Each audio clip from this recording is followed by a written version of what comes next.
You join me today on the banks of the River Trent at Shelford.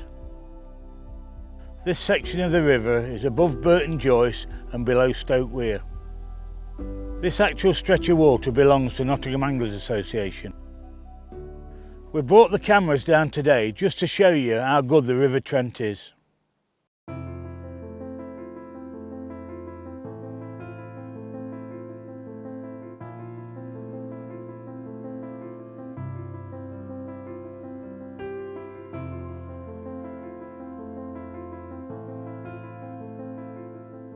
I've kept it really simple today. I've just set up two Waggler rods, one with a straight Waggler and one with an insert Waggler. We use a straight Waggler, quite a thickish one, to drag line on the bottom, the top being thicker so it don't drag under so easy. The insert Waggler is a lot more sensitive because of the thin tip, and that's why we use it for fishing up in the water. Talking about Wagglers, my setups are so simple. Since the Waggler weights was launched earlier this year, I've used them for 90% of my Waggler fishing. On the days when you're constantly changing your depth like you have been today, it's so easy to move the shots up and down the line. Back in my day when you was using normal shots, it was so easy to damage the line. Even worse still when you was moving the shots and one pinged off and you had to relocate them. With my eyes now, I'd really struggle to do it. No matter what the conditions are, whether it's windy or calm, these Waggler weights help the float cast in a straight line.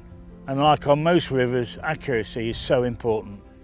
They're also engraved with the correct size on each weight. This is a massive advantage if you keep them in a mixed tub like I do.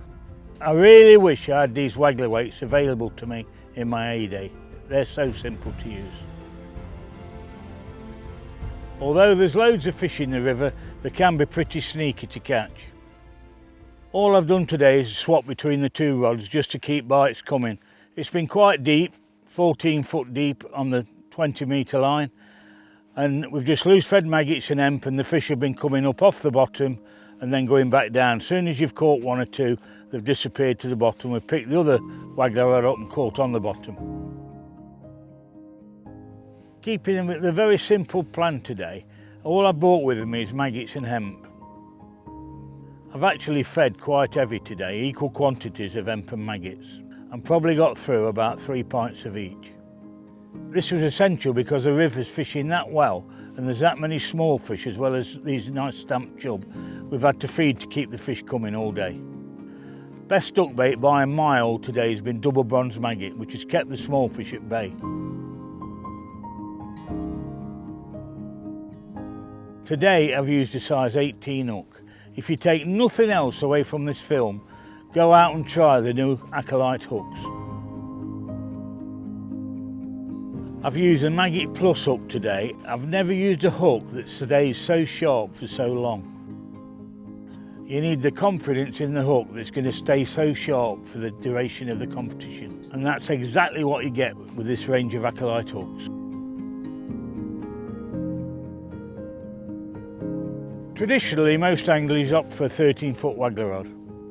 I myself like a 14-foot, basically because it picks the line up that quick on the strike. And it certainly helps when fishing in pegs as deep as this.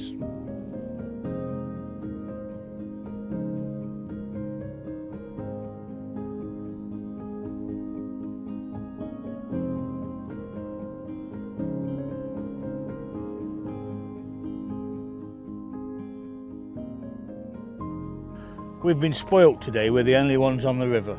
So we've managed to keep bites coming all day. But there's days when it gets a bit tricky. A lot of anglers make the mistake of thinking that the fish have just drifted off. But they're still there feeding on your maggots, but you've got to trick them. And you have to start dropping down off smaller hook sizes like a 20 or a 22. This normally brings the fish back and gives them a bit more confidence to feed. There are days when I feel I'm a bit over the hill, but I really love competing with these young lads, and I love nothing better than fishing a Waggler in the river.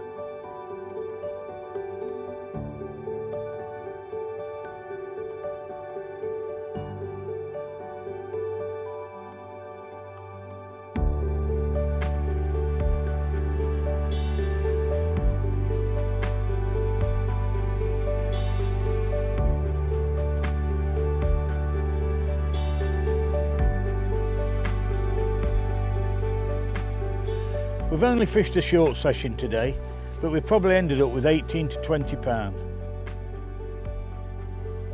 Come down and give the Trent a go. In my 50 years of fishing, it's probably fishing as good as it ever has done, and you never know, you might bump into me, and if you do, come and say hello.